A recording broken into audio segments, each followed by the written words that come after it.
अब एक सवाल और है अभय त्रिपाठी जी का, बेंगलोर से, सीक्वेंट साइंटिफिक। शायद ये इनका पुराना दर्द है कर या ही रहे पुराना प्यार है, जो भी कह लीजिए। दोनों एक ही बात है।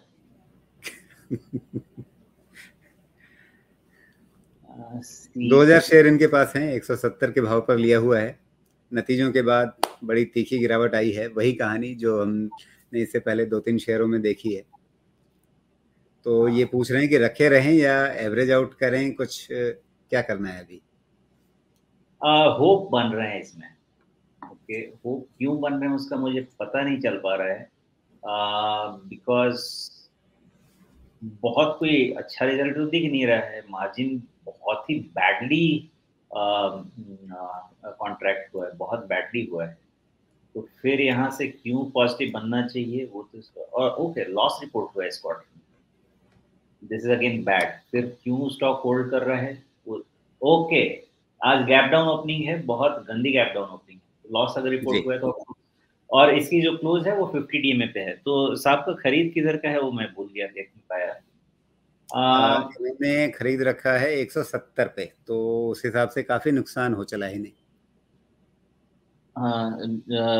मेरा सजेशन यही है, थोड़ा भी ऊपर मिलता है, जो भी मिलता है निकल जाइए, किसी अच्छे कंपनी में लगाइए। कारण समझाता हूँ, हो सकता है ये इसका द वर्स्ट क्वार्टर, लेकिन बहुत समय के बाद, चूंकि आपसे बात करते करते मैं देखने की कोशिश कर रहा था, ये बहुत समय के बाद लॉस रिपोर्ट हुआ है क्वार्टर में। मुझे नहीं पता इसका फंडामेंटल, इसलिए जो भी मैं समझाऊं उसको take it with pinch of salt और अपना रिसर्च कीजिए जाके।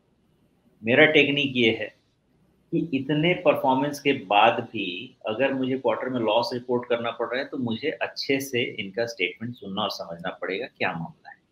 और मार्केट ने इसको बहुत सीरियसली लिया है, बहुत जबरदस्त पिटाई हुई है स्टॉक की। मुझे नहीं पता अगर ये लोअर सर्किट होगा तो क्लोज होएगा, नहीं सर्किट पे तो क्लोज नहीं, but this is not a good close at all. अब होगा क्या वो आप समझ लीजिए, आपको इस स्टॉक में शॉर्ट कवरिंग मिलेगी 110 के ऊपर क्लोज होगा, तब 110 के ऊपर क्लोज होगा तो शॉर्ट कवरिंग मिलेगी, अदरवाइज में शॉर्ट कवरिंग भी नहीं मिलेगी। जस्ट इन केस अगर आप लकी रहे शॉर्ट कवरिंग मिली तो क्या, 124-25 के पास कभी दिखता है तो एक बार ही निकल जाइए। आपको इसमें पोजीशन काटने के बाद भी री एंट्री लेने का बहुत ज़्यादा मुश्किल नहीं रहेगा, क्योंकि 130 के ऊपर का क्लोज मतलब ये वर्स्ट इज ओवर का इंडिकेशन होगा आपके प्राइस पैटर्न के हिसाब से। तो आज का जो लो है उसके नीचे का close will not be a good close. Okay, sell on rise का स्ट्रक्चर बना रहेगा बिकॉज फंडामेंटली इसने अच्छे रिजल्ट नहीं दिए हैं। 125 के ऊपर ये स्टॉक अब नहीं जाना चाहिए, हो सकता है 120 के ऊपर ही ये स्टॉक अब नहीं जाएगा। जिस दिन 130 निकालने लगेगा तब आपका क्लियर हो जाएगा कि इसका अप ट्रेंड स्टैब्लिश होगा, अदरवाइज इससे चुपचाप बाहर। जी। तो सीधी सीधी बात कि इससे फिलहाल बाहर निकलें वापस, जब ये 130-35 के दायरे में आए, उससे ऊपर निकलता हुआ नजर आए, तब फिर इसमें वापस दोबारा प्रवेश करने के बारे में सोचे भी। एक और चीज़ मैं सोच रहा था, इसके थोड़ा लंबे समय की चार्ट को देखते हुए, जिस तरह का ये पहाड़ बना है,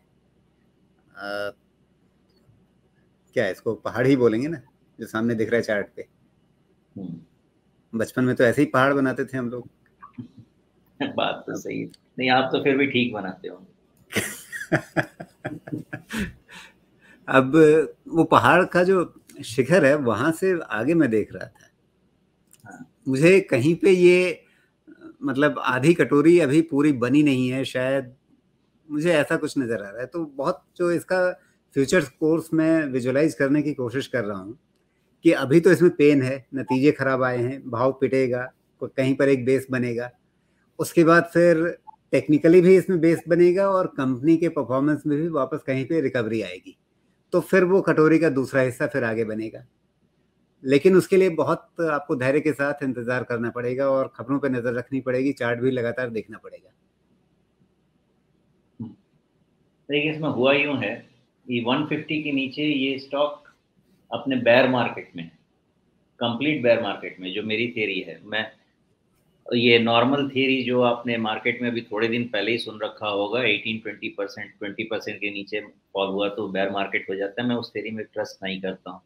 कारण आपने सामने से देख लिया, क्यों नहीं ट्रस्ट करता हूँ, बिकॉज हम या तो एक थियरी बनाएं जिससे स्टिक करें या ना बनाएं। अब 15,200 पे निफ्टी है और सारे टीवी चैनल में एक ही चीज मैं सुन रहा था, जिससे मुझे एक्चुअली तकलीफ है। मैं क्रिटिसाइज नहीं कर रहा, it is too late to sell and too early to buy. बाबा हम जिंदगी में खरीदें कब, ये बताइए। 15,200 भी चला गया, वहां पे too late too early to buy है। 12,000 पे खरीदेंगे, क्यों मिलेगा? ये चीज में प्रॉब्लम मुझे होती है। यहाँ पे आपका 150 के नीचे मेरी थियरी के हिसाब से बेयर मार्केट में स्टॉक खरीदने का बनता ही नहीं। तब तक नहीं बनता है जब तक इसे फंडामेंटली रीस्टैब्लिश, इसके फंडामेंटल नहीं हो जाते in terms of valuation. Mind it, मैं फंडामेंटली रीस्टैब्लिशमेंट ऑफ वैल्यूएशन कह रहा हूँ।